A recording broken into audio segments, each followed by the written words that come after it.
अस्सलाम वालेकुम and welcome back. कैसे हैं जी आप सब? आई होप आप सब बिल्कुल ठीक ठाक और खैरियत से होंगे। अच्छा, अभी मैं नाश्ता बना रही हूँ। कल मैंने बनाई थी आलू गोभी। तो जब भी हमारे आलू गोभी बनती है तो नेक्स्ट डे उसके पराठे लाजमी बनते हैं नाश्ते में। और आलू गोभी के पराठे हम लोगों को बहुत ज़्यादा पसंद हैं। तो मैं क्या करती हूँ कि जब भी आलू गोभी बच जाती है ना, तो नेक्स्ट डे उसके पराठे बनाते वक्त उसमें थोड़ा सा प्याज डाल लेती हूँ बारीक बारीक काट कर। इसके अलावा थोड़ा सा नमक और थोड़ी सी मिर्चें डाल लेती हूँ, पिसी हुई डाल लें या फिर कुटी हुई लाल मिर्चें डाल लें। इससे ये कि मेज़ा जो है वो ज़रा अच्छा बन जाता है। और पराठे में फिलिंग करते वक्त अगर मेज़ा थोड़ा सा स्पाइसी हो तो पराठे जो हैं वो फिर बहुत अच्छे मज़े के बनते हैं। इसके अलावा जी मैं आप सबका बहुत ज़्यादा शुक्रिया अदा करना चाहती हूँ कि आप सब ने मेरी वीडियोस को बहुत ज़्यादा पसंद किया है और मेरे चैनल को सब्सक्राइब कर रहे हैं। तो आप सबका बहुत बहुत शुक्रिया। तमाम सब्सक्राइबर जो मेरे चैनल पर आ रहे हैं, आपको मैं तहे दिल से जो है मोस्ट वेलकम कर रही हूँ। मुझे इसी तरह से आप सबका बहुत बहुत ज़्यादा प्यार चाहिए। और ये कि अल्लाह पाक सबको कामयाब करे, मेरी दुआ है। जो मेहनत करता है अल्लाह ताला उसको ज़रूर कामयाबी अता फरमाते हैं। तो पराठे जो हैं वो जी मेरा फ़र्स्ट पराठा बनने के लिए जा रहा है और इसको अभी मैं तवे पर डाल रही हूँ। और ना, मैंने हमेशा जब भी पराठे बनाए हैं ना तो मैंने घी में बनाए हैं। कभी भी मैंने पराठों पर ऑयल नहीं लगाया, क्योंकि मुझे ऑयल में से ना एक स्मेल सी आती है जो कि जब तक हम ऑयल को अच्छी तरह पका ना लें वो ख़त्म नहीं होती। तो इसलिए हमेशा पराठा बनाने के लिए ना मैं घी का इस्तेमाल करती हूँ। मैंने अक्सर देखा है लोग जो हैं वो ऑयल भी यूज़ करते हैं, लेकिन खैर हर किसी की अपनी अपनी पसंद होती है। किसी को घी पसंद, घी में पराठे पसंद है, किसी को ऑयल में। तो खैर हम लोग जो हैं वो ज़्यादातर ना घी ही यूज़ करते हैं। आज सुबह में ना मुझे बहुत सारे काम थे, तो मैंने सबसे पहले नाश्ता बनाया फटाफट से। नाश्ते से फ़ारिग होकर फिर मैंने लगा ली थी वॉशिंग मशीन, क्योंकि जिस दिन वॉशिंग मशीन लगानी होती है ना उस दिन काफ़ी टाइम जो है ना कपड़ों में ही निकल जाता है। और आपको पता है कि मैं कपड़े जो है छत पर वॉश करती हूँ, तो धूप भी बहुत ज़्यादा आ जाती है। इसलिए सुबह सुबह अगर कपड़े वॉश कर लूँ तो मेरे लिए काफ़ी बेहतर रहता है। इसलिए फिर मैं सुबह के टाइम ही वॉशिंग मशीन ना लगा लेती हूँ। और यहाँ पर मैंने कपड़े वगैरह सारे धो लिए हैं। तो फिर मैंने थोड़ा सा ब्लॉग बनाया था कि अब जो है ना कि मैंने सारे तारों पर फैला दिए हुए हैं, तो बस थोड़ी देर तक ड्राई हो जाएंगे तो फिर मैं इनको उतार लूँगी। हमारे माशरे में ना बहुत से मसाइल जन्म ले रहे हैं। हर बंदा इस वक्त परेशान है। मैं पहले भी अपने व्लॉग्स में आपके साथ शेयर कर चुकी हूँ कि परेशानी जो है वो हर किसी को है, कि कोई भी दुनिया में ऐसा बंदा नहीं है जो परेशान ना हो। चाहे वो अमीर हो चाहे गरीब हो, परेशानी जो है वो सबकी लाइफ में आती हैं। अमीरों की परेशानियाँ जो हैं वो और तरह की होती हैं, गरीबों की परेशानियाँ जो हैं वो और तरह की होती हैं। और हमारे जो सोसाइटी में ना डिप्रेशन, एंग्जाइटिया और स्ट्रेस जैसी बीमारियों ने ना बहुत ज़्यादा जो है वो जन्म ले लिया है। और हम लोगों को जो है ना वो अंदर ही अंदर खाए जा रही है, जैसे लकड़ी दीमक को खा जाती है। ख़ास तौर पर शादीशुदा लोगों में ये मसाइल बहुत ज़्यादा आम हैं। और देखें कि परेशानियों की ना बहुत सारी किस्में हैं। कोई महंगाई की वजह से परेशान है, कोई बेऔलादी की वजह से परेशान है, कोई अपने घर वालों से, कोई ससुराल वालों से, और कोई गुर्बत की वजह से, अपने कारोबार की वजह से। ज़िंदगी में जो है ना हम सबके परेशानियां चल रही हैं। और एक सरबराह जिसने अपने घर को चलाना है, ख्वाह वो औरत हो या मर्द हो, अगर वो डिप्रेशन में होगा, वो स्ट्रेस ले रहा होगा किसी बात का, तो वो आप देखेंगे अपने घर का सिस्टम किस तरह से चला सकता है। एक औरत है, उसने अपने घर को डील करना है, उसने अपने घर को देखना है, घर के सारे मामलात मैनेजमेंट का उसने करना होता है। और दूसरा ये कि जो शौहर होता है उसने बाहर से कमा कर लेकर आना है। अगर वो स्ट्रेस में होंगे तो किस तरह से आप समझें कि लाइफ जो है वो आपकी अच्छी गुजरेगी? कभी भी ऐसा नहीं हो सकता। मेरी आंखों के सामने देखा गया एक वाक़या है, और ये तकरीबन जो है ना कल ही वाक़या जो है पेश आया। तो मैं, आप यकीन जाने कि इतनी कुछ ज़्यादा परेशान हूँ, इतनी ज़्यादा परेशान हूँ इस बात से कि मेरा जो है ना कल व्लॉग बनाने को बिल्कुल भी दिल नहीं कर रहा था।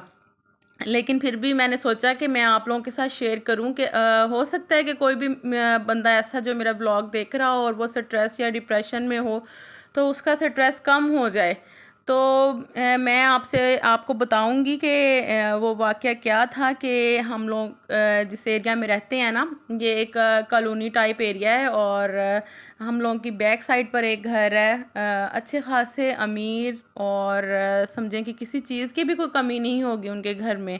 ऐसी वो माशाल्लाह से खाते पीते फैमिली से जो है ना वो बिलोंग करते थे, कि कभी किसी ने सोचा भी नहीं होगा कि उनकी लाइफ में इस तरह से परेशानी आएगी।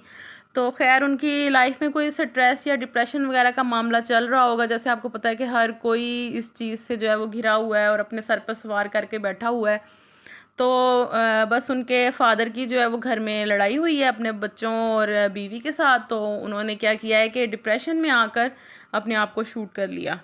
तो जब हमें यानी कि पता चला कल, तो यकीन जाने कि इतना ज़्यादा दुख हुआ, इतना ज़्यादा दुख हुआ कि कोई ऐसे वाक़यात देखें हम सुनते तो रहते हैं, लेकिन जब आपके कोई घर के करीब आपने देखा हो वो घर, उन घर के अफराद देखे हों और उनमें से कोई ऐसा वाक़या हो जाए तो फिर ज़ाहिर है हर बंदा जो है वो परेशान हो जाता है।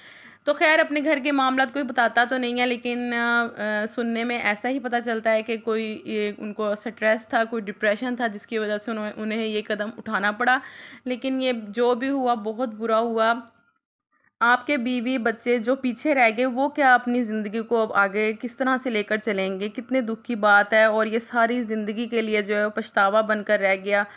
तो बात ये है कि डिप्रेशन और स्ट्रेस जो है वो आता ज़रूर है, लेकिन अगर आप अल्लाह पर तवक्कल रखें, अल्लाह सुब्हाना ताला की ज़ात पर तवक्कल रखें, तो इंशाल्लाह जो है वो परेशानियां एक ना एक दिन आपकी लाइफ से चली जाती हैं। आप यकीन जानिए कि मेरी आँखों के देखे हालात हैं कि हालात कभी भी एक जैसे नहीं रहते, हमेशा हालात जो हैं वो चेंज होते हैं। एक टाइम पीरियड आता है जब इंसान बहुत ज़्यादा परेशान हो जाता है, उसके ऊपर हालात बहुत ज़्यादा जो हैं वो मुश्किल हो जाते हैं, वो कोई ना कोई परेशानी हो। लेकिन जब आप अल्लाह पर तवक्कुल रखते हैं ना, अल्लाह ताला के आगे मांगते हैं, उसके आगे रोते हैं, तो फिर वो परेशानी जो है वो एक ना एक दिन ज़रूर ख़त्म हो जाती है। और उसके बाद हर मुश्किल के बाद कहते हैं ना आसानी है, और हर गम के बाद खुशी है।